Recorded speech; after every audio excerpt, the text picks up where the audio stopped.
పోయిందన్న అక్కసుతో ప్రజల మధ్య కలహాలు సృష్టించి విద్వేషాలను రెచ్చగొట్టే ప్రయత్నంలో ఉన్నారు వైసీపీ నేతలు. వర్గ వైషమ్యాలను పెంచి పోషించేందుకు కుట్రలు చేస్తున్నారన్న ఆరోపణలు లేకపోలేదు.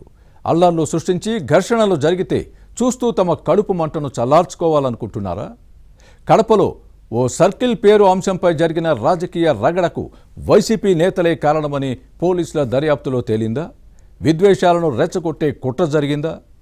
Was a story.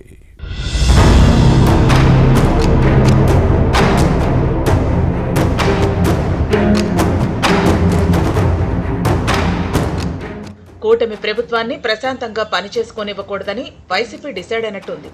అల్లర్లలో అశాంతి సృష్టించాలని చూస్తోంది.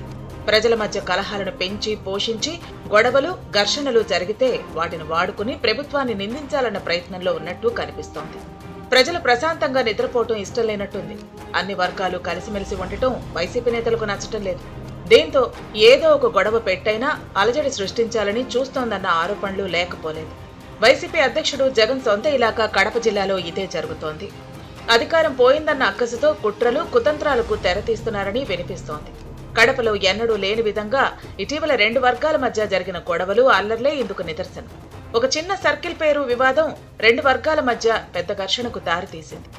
ప్రభుత్వం ప్రజలు పచ్చగా ఉంటే వైసీపీ నేతలు చూడలేరు. తాము అన్ని రంగాల్లో విఫలమయ్యాం. కూటమికి మంచి పేరొస్తే రాజకీయంగా ఇబ్బంది, ఉనికికే ప్రమాదం, మనుగడకే ముప్పు అన్న ఉద్దేశంతో కుట్రలు కుతంత్రాలకు తెరతీస్తున్నారన్న విమర్శలు ఉన్నాయి. తమ హయాంలో ఎటూ ప్రజలు ప్రశాంతంగా నిద్రపోలేదు. కూటమి ప్రభుత్వంలో మాత్రం గుండెల మీద చేతులు వేసుకుని ఎందుకు నిద్రపోనివ్వాలన్నది వైసీపీ నేతల పన్నాగంగా కనిపిస్తోంది.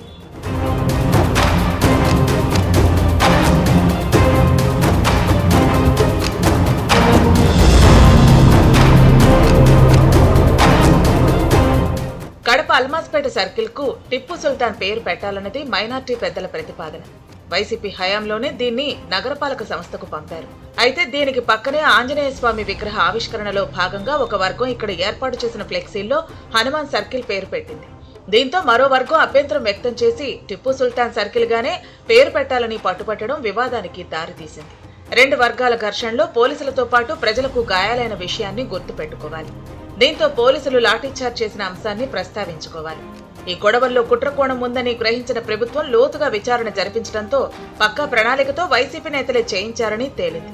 మొదట ఫ్యాన్ పార్టీ శ్రేణులు మత విద్వేషాలను రెచ్చగొట్టే విధంగా ప్రవర్తించడంతో ఆ తర్వాత కొందరు టీడీపీ కూటమి శ్రేణులు కూడా రంగంలోకి దిగారని నిర్ధారణ అవడంతో ఇరు వర్గాలపైన కేసులు నమోదయ్యాయి.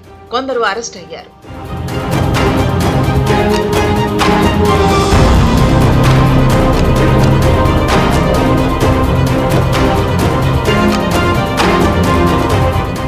కడప అల్లర్లకు రాజకీయ రంగు పులుముకుంది. దీంతో టీడీపీ వైసీపీ నేతల పరస్పర విమర్శలతో పొలిటికల్ హీట్ పెరుగుతోంది. వైసీపీ నేతలే రెచ్చగొట్టారని పోలీసులు విచారణలో తేలింది.